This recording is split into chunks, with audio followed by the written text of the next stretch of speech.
Shine upon you and be gracious to you.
Spirit, you moved in me. At your touch, my sleeping spirit was awakened. On my darkest night, the light of Christ has shone. Called into a kingdom that cannot be shaken. Heaven sent and sent by grace and grace alone. So I'll stand in faith by grace and grace alone. I will run the race by grace and grace alone. I will slay my sin by grace and grace alone. I will reach the end by grace and grace alone.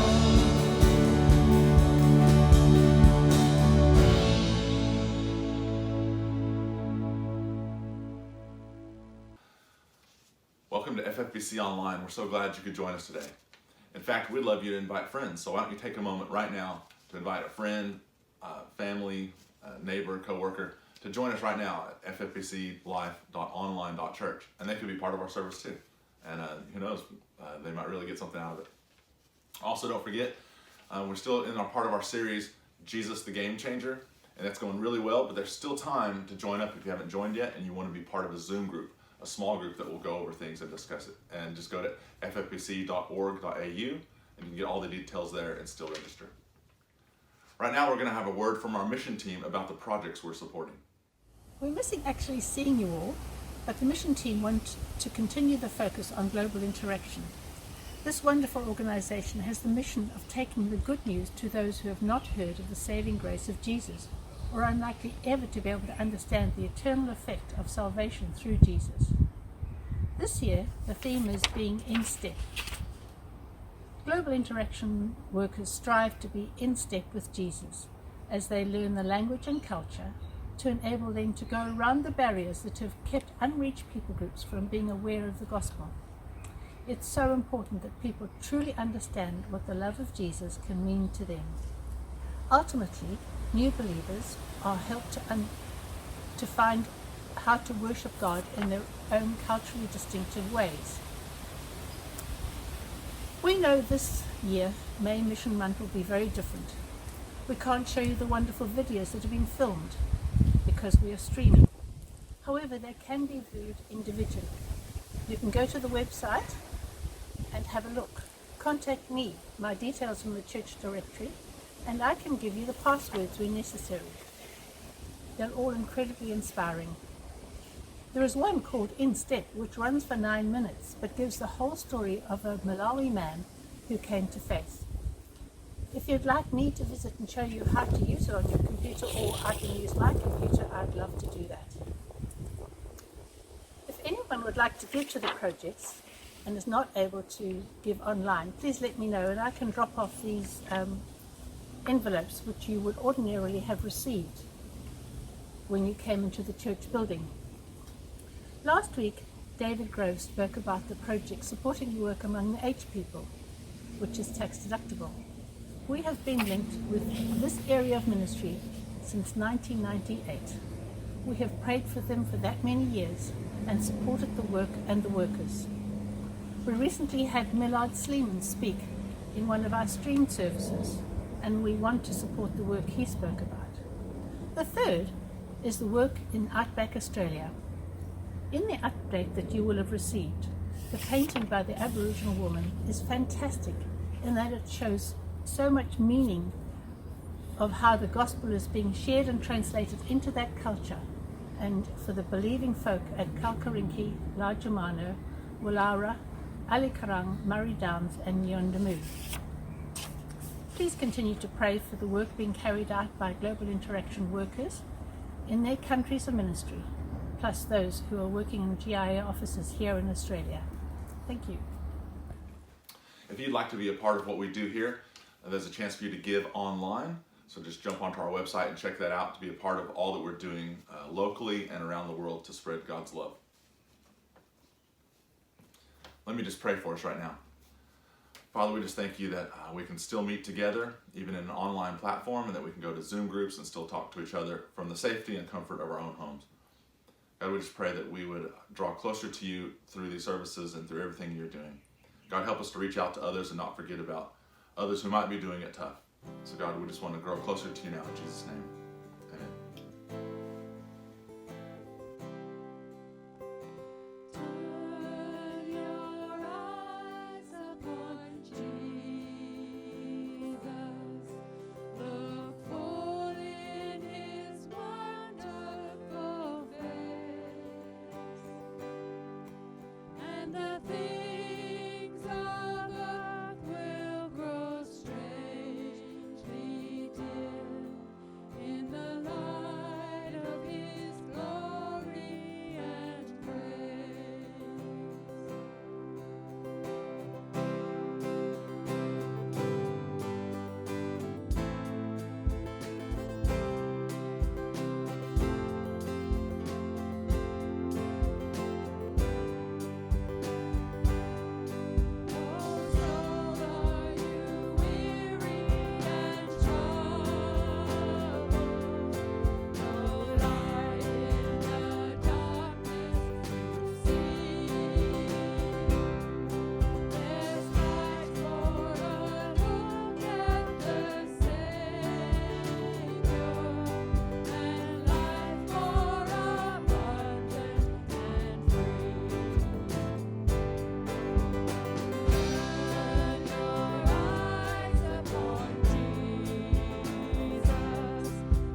Do you remember who said the words, life wasn't meant to be easy?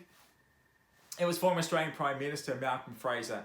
When he said those back in the 1970s, there was a huge outcry. There was great public offence that the Prime Minister would say this. And I think in part it was because the perception of Malcolm Fraser is that he came from a privileged background, and so how could he possibly understand the plight, the challenges, the difficulties of the average Australian? And so when he said life wasn't meant to be easy, it sounded like it was coming from the lips of someone for whom life had been easy, and it seemed flippant. But I think also part of the offence might have been this, that I wonder if when he said it, we all knew it was true. That life wasn't meant to be easy. In fact, life isn't easy. And life is full of challenges and obstacles and difficulties and opposition. But we don't want to be reminded of it.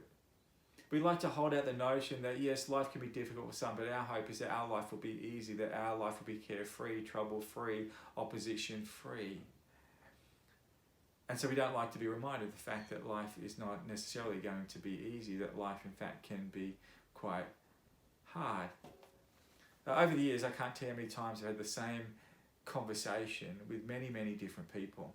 And often it's people are coming to me and they love God, but they're just angry at God. They're disappointed with God. And they're disappointed with God often because something's occurred in their life and they would have hoped that God would have come through. It might have been a loved one who is ill, who's not getting any better, and they're frustrated with God. Or it could be they've got financial difficulty, or a relationship's gone sour. Or perhaps they haven't had the relationship they're after. They keep praying for the one and God doesn't seem to be coming through. And so they're angry at God. And it seems to me they're angry at God for something that God actually didn't say. Their expectation is, hey, God, when I followed you, that every relationship was meant to be good. Illnesses were meant to be taken care of. Financial was meant to be secure. Life was meant to be easy. Life was meant to be good. Where are you, God? And yet, Jesus never said that. God never said that. In John chapter 16, verse 33, this is the sort of thing that Jesus actually did promise us. I've told you these things so that in me you may have peace. In this world you'll have trouble, but take heart, I've overcome the world. John 15:18, if the world hates you, keep in mind that it hated me first. Matthew 5:11 and 12. Blessed are you when people insult you, persecute you, and falsely say all kinds of evil against you because of me.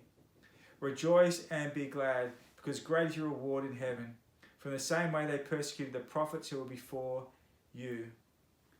It seems like Jesus is trying to prepare us for something, and it's not a life where everything's going to work out. It's not a life that is carefree. It's a life where there is difficulty. A life that is not easy, a life where there is challenge, a life where people will hurt you, a life where there'll be trouble, a life where there'll be opposition and challenges and difficulties. And He's preparing us, and He prepared the early church for this, and they got this right from the start. We talked about this last week. The early church, right from the start, experienced opposition and outright persecution. Initially from the Jewish authorities, then from the Romans, and then really the church throughout history in all different parts of the world would experience opposition and persecution to this very day. And it raises a question, if that is part of the fabric of what it means to be a follower of Jesus, I would even argue it's part of the fabric of what it means to be just human. That we all face difficulty and challenges and opposition. Those are people that are against us for some reason. If you experience that, it raises the question of how do you respond as a follower of Jesus? That was a question the early church faced as they're trying to take the message of Jesus out to the world, as they're trying to make Jesus' final words their first priority. It didn't go smoothly, it didn't go easily. There was opposition and persecution. And how did they overcome? What mindset did they bring to those experiences, those environments? It's that question that we want to look at today. Because as you face your own difficulties, your own challenges, your own hurt, as you face opposition, as you face evil that is done towards you, how will you respond? In Titus chapter 2, we're given these words. In everything, set an example by doing what is good. In your teaching, show integrity, seriousness, and soundness of speech that cannot be condemned, so that those who oppose you may be ashamed because they have nothing bad to say about us. Do you hear what Jesus is saying? He's saying what you'll experience is that people want to oppose you and be against you and harm you and hurt you. And so you should always consider how you're going to react, but particularly in the face of opposition. What sort of example are you setting? What choices are you making? And so when you and I face difficulties and challenges and difficulties, how ought we to respond? Well, in Matthew chapter 5, Jesus gives us this instruction on how to deal with those that come against us and those who oppose you, those who want to do evil to you. In Matthew chapter 5, verses 38 to 41, he says these words. You've heard that it was said, eye for eye and tooth for tooth. But I tell you, do not resist an evil person. If anyone slaps you on the right cheek, turn to them the other cheek also. If anyone wants to sue you and take your shirt, hand over the coat as well. If anyone forces you to go 1 mile, go with them 2 miles. Hear what he's saying? Is that when you experience somebody who's opposing you, an evil person in this particular context, he's saying, do not resist an evil person. I actually love the way the Common English Bible and the Good News Bible just translate this particular verse. Listen again to how they phrase it. But I say to you, you must not oppose those who want to hurt you. Good News Translation says, but now I tell you, do not take revenge on someone who wrongs you. The audience hearing these words would have been surrounded by people who are evil, who wanted to do terrible and despicable things to them. People who would have ridiculed them, those who would have deliberately opposed them at every turn. If you're a Jew living at this time, your understanding of who you are would have been this, that you are the people of God, that you're a treasured people, you're a royal nation, you're a holy priesthood, you're a people that in a sense belong to God. You can trace your ancestry right back to Abraham in Genesis chapter 12, where God appears to him and says, I'm going to make you into a great nation, and I'm going to make you a light to the world, you're going to make me known, you're going to reveal my character to the world. And they know this as a sense of purpose and identity. And then along comes the Romans, and they occupy their land, and they're struggling. And they're taking away your freedoms. They're treating you with suspicion. They're taxing you heavily. They think your God, your belief is a joke. You feel harassed and helpless at every turn. And so how do you respond?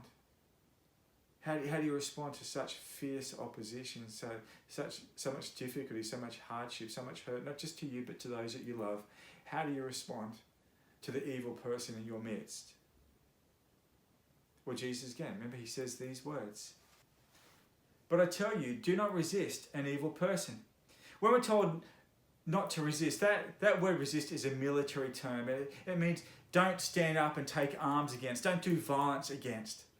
And it's interesting Jesus says that because when you're oppressed, when your civil liberties are challenged and taken away, when you're treated with suspicion, as they would have been every single day, there would have been hundreds, if not thousands of times every single week where they wanted to resist those who did evil to them. They wanted to take up arms against them. They wanted to hurt them.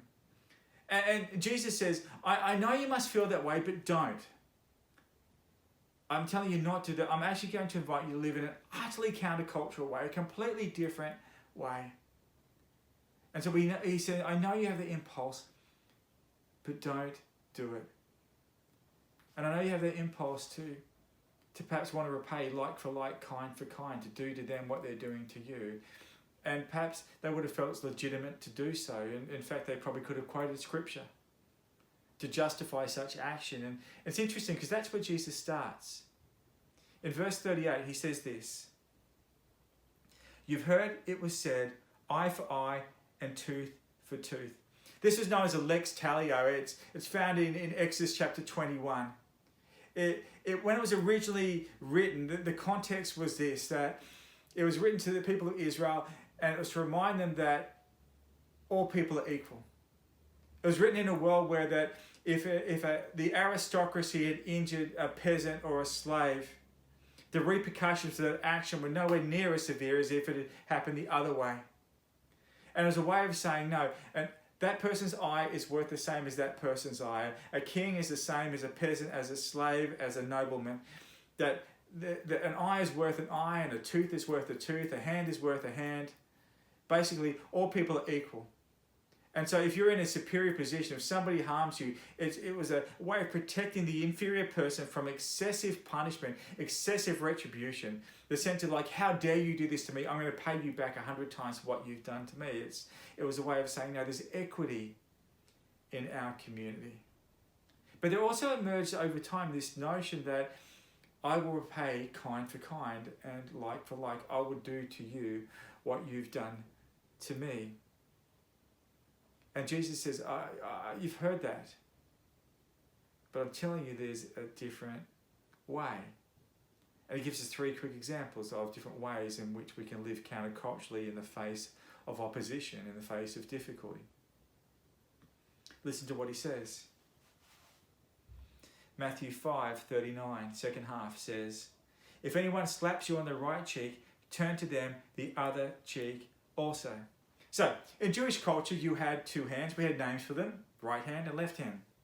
It's the same as today. And yet, in our culture, my right hand or your right hand and our left hand or right and left hand, it's just a matter of choice or preference. It doesn't really matter if somebody's right or left-handed. But in the ancient world, your right hand and your left hand were completely different things. Your right hand was sort of clean. It was noble. It was your clean hand. It was a hand that you wield a sword with. It was a hand that you would eat with. It was used for noble purposes. But your left hand, that was something completely different. Your left hand was used for other bodily functions that were less than sanitary, and in fact you wouldn't want to eat with that hand after what that hand had done. It was considered the unclean hand. And so it's really important because there's some things you do with your right hand that you would never do with your left hand. And so when Jesus says somebody slaps you on the right cheek, everybody knows how that works. If somebody's slapping you on the right cheek, that means they've done this. They've actually backhanded you. Nobody would ever think of hitting you with a left hand. If somebody's hit you in the right cheek and they hit you with open left hand, the shame would be on them. That's unclean. That's an unclean thing that you've done to strike somebody with the unclean hand. And so if you were going to strike somebody in the right cheek, you'd actually backhand them. And a backhand was a way of insulting someone. It's normally reserved for somebody that was a superior doing it to an inferior. And so superiors did to inferiors all the time. If I want to put you back in your place, if I want to remind you that I have power over you, I will slap you across your face to remind you of who you are and who I am. Romans did it to Jews. Masters did it to slaves. Superiors did it to inferiors. It happened all the time. And Jesus is talking to perhaps to people that are broken, that are downtrodden, that have lower socioeconomic status. And he's saying, hey, what do you do when somebody strikes you on the right cheek, when they give you a backhand? Because that's what you do to an inferior. In fact, if you're angry with an equal, you'd probably hit them open-handed. You'd probably hit them on the left-hand side of their face if you wanted to insult them. So, but for an inferior, it's always a backhand. And so Jesus said, when somebody backhands you, when they hit you on the right cheek, when they're trying to put you down, here's what I want you to do. I want you to turn and offer them the other cheek. And this is really, really interesting because what can they do now? You're not repaying like for like. You're not giving eye for eye, a tooth for tooth. You're not doing to them what they've done to you. But neither are you just accepting. No, you're just saying, oh, well, it's just my lot in life. I'm a slave. I'm a peasant. I'm downtrodden. This is okay. It's just the way it is. It's actually saying there's a real injustice in this where somebody thinks they can do this to another person. And so Jesus says, what I want you to do is I want you to turn your cheek. And then it leaves the master with a choice here. The master can either, now if they want to hit that left cheek, they have to hit it with an open hand. If they hit it with an open hand, it's a way of saying that I'm hitting you now as an equal. And so that's their choice. They can either hit you as an equal, but you're saying, when you turn your cheek, you're saying, no longer you're going to hit me as an inferior. You're going to have to hit me. If you're going to strike me, it's going to be an equal. Or you can choose not to strike me.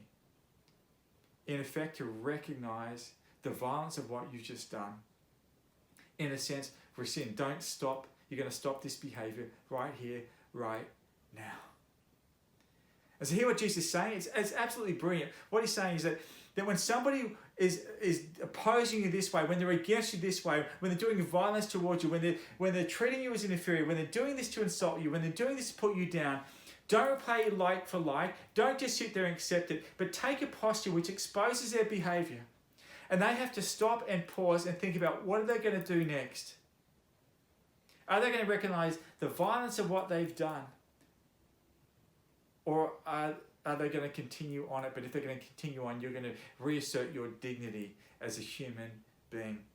That I'm not somebody that can just do this too. It's brilliant. And then he gives a second example. It's in Matthew 5:40. If anyone wants to sue you and take your shirt, hand over your coat as well. Now, the context going on at this time is that people are struggling financially. They're under Roman oppression. They're being taxed heavily. 2-3 times what they would normally be. And some people simply can't survive. They can't make ends meet. The family land, perhaps they're taking after the plot of ground that their father did, and their father's father, and their father's father's father before them were taken care of. And now they find themselves in a situation where they just can't make it work. And perhaps they go into debt to try to keep the family land afloat, to try to survive, but they have nothing. In the midst of this environment, whilst many, many people are doing it incredibly hard, they're finding it incredibly difficult to survive, there are many that are actually surviving and doing quite well.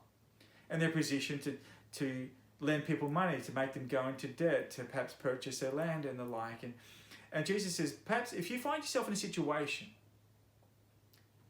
where you're doing really, really hard and you're suffering the shame and the humiliation that you can no longer keep the land and that you've gone into debt, and you've had to go into debt to someone, and you find yourself in a situation where the person who's perhaps doing well wants to sue you to take the money that you owe them, and you don't have anything to give them.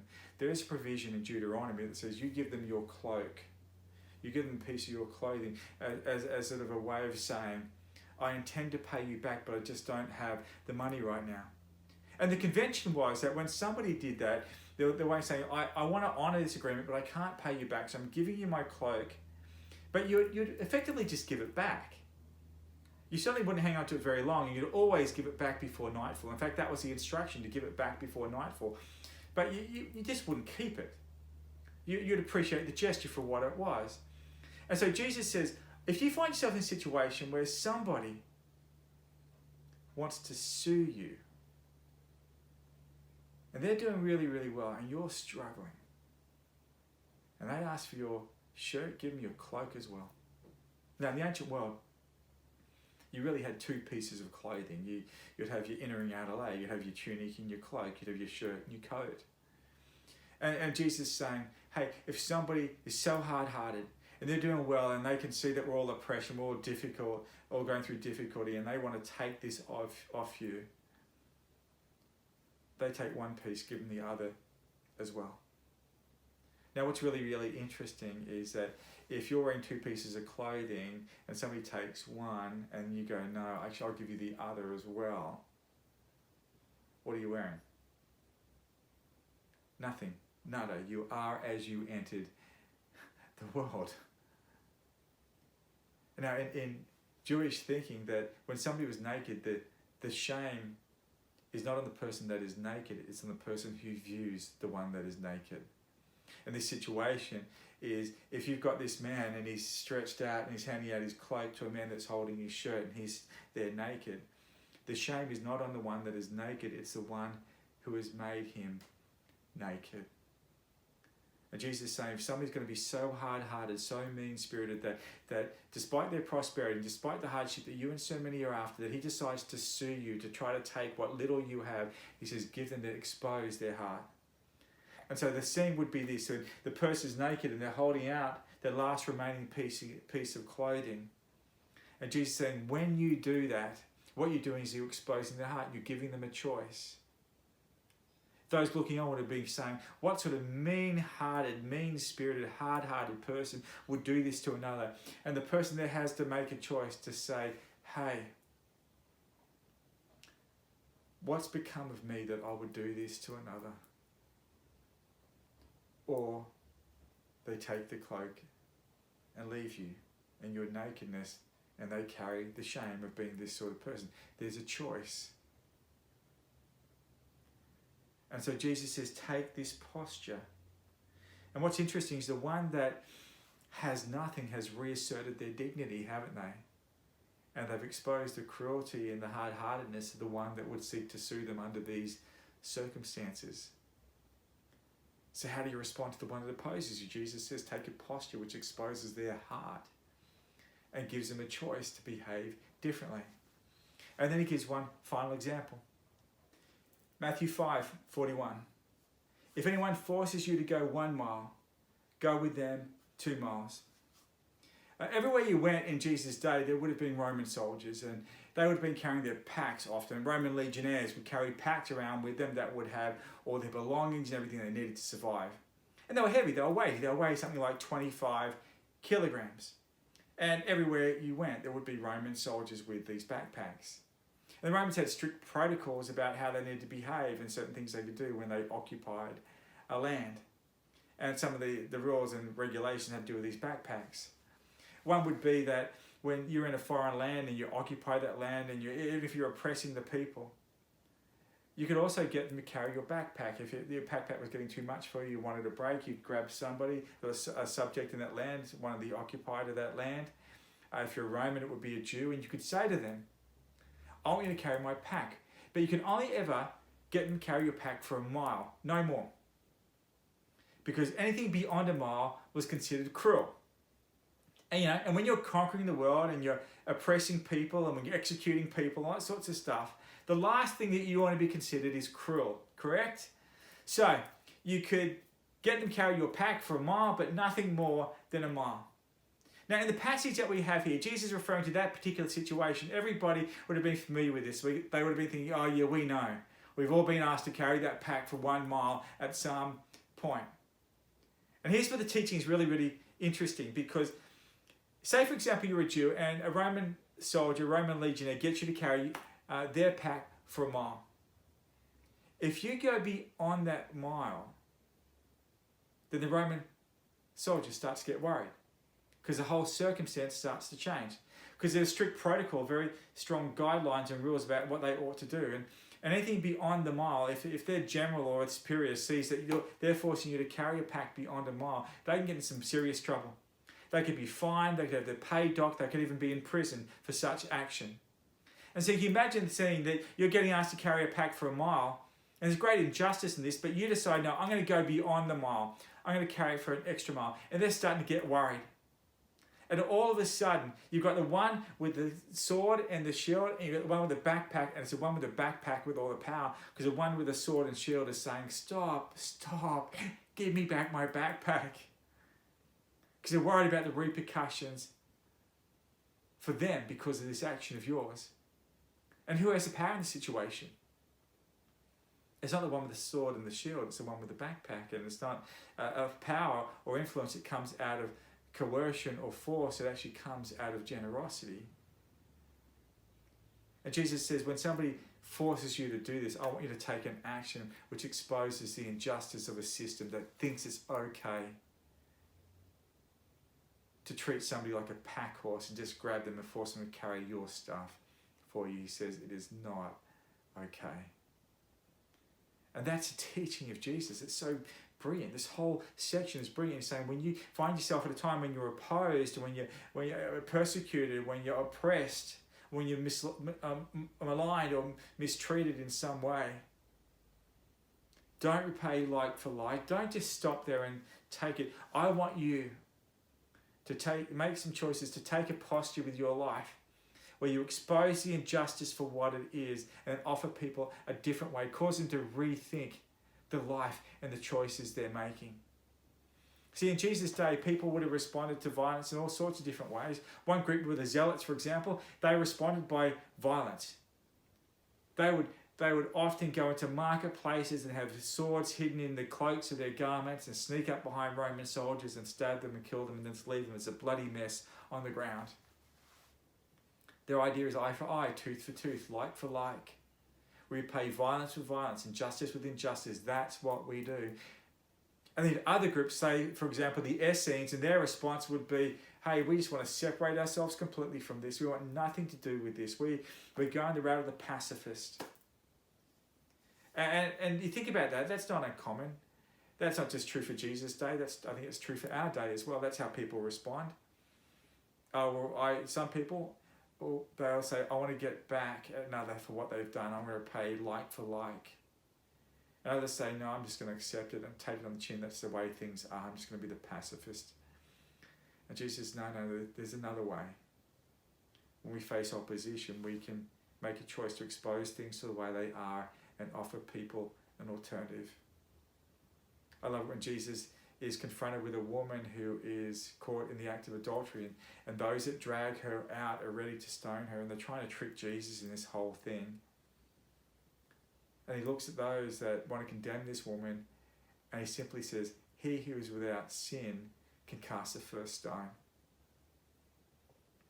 If you know the story, one by one they drop their stones and they walk away. What does he do? He doesn't engage their violence with violence. He doesn't just be passive and say, "Oh, it's just going to happen, it's the way things are." No, he actually says something, he does something that causes them to look at the evil in their own heart and look at the state of their own heart and exposes the evil there and gives them a choice to live differently, to make a different choice to the trajectory they're on. In Acts chapter 4, we looked at this a couple of weeks ago, you've got Peter and John, and they've just healed a man that is lame in the temple. He's been lame for 40 years, he's 40 years old. And then they preach, and hundreds and thousands of people are coming to become followers of Jesus, and this gets the attention of the Sanhedrin, who drag them up before them, and they tell Peter and John, "Do not preach anymore." And they threaten them. And how will they respond? Will they say, no, don't you threaten us, we'll get you back? Or do they just accept it? Now listen to what they say. It's recorded in Acts chapter 4. "For we cannot stop speaking of what we ourselves have seen and heard." And what happens is the council threaten them some more, but they can't stop them. And what they're saying to the council is, "Hey, we're not going to get you back, but we want you to stop and to think about what you're doing. You're wanting to punish us and stop us. All we're doing is simply telling truth. We're not going to stop saying it. We're not going to try to get you back for the injustice that you're doing to us, but hey, we're going to do this. You have to wrestle with it. You're going to have to wrestle with the fact that you've got thousands of people out there that are praising God because they recognize something has occurred here. And we can't stop doing what we're doing. The choice is yours about what you're going to do." And so Jesus reminds us to not repay evil with evil, and not just to sit by and do nothing.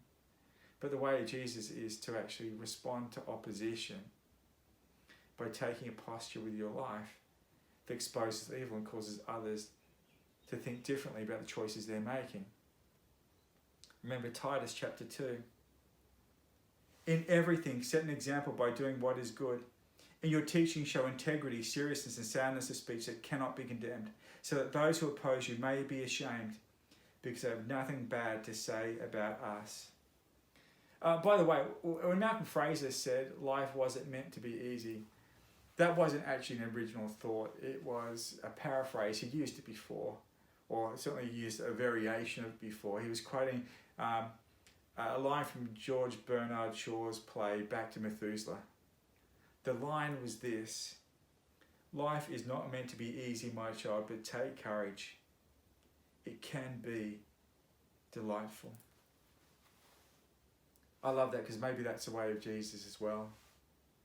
That in the face of opposition, in the face of difficulty, the choice for the early church, the choice for Christians throughout the ages, the choice for us today, if you follow Jesus and you want to know the way of Jesus, is to consider what he said about how do we deal with opposition. And his way is that, hey, be courageous. Don't just repay like for like everybody else does. Don't just sit by and do nothing. But be courageous enough to take a stand, to make a choice, to posture your life in a particular way, where you courageously give people an option, a choice, to rethink the state of their heart and to live a life, in the words of George Bernard Shaw, that is delightful.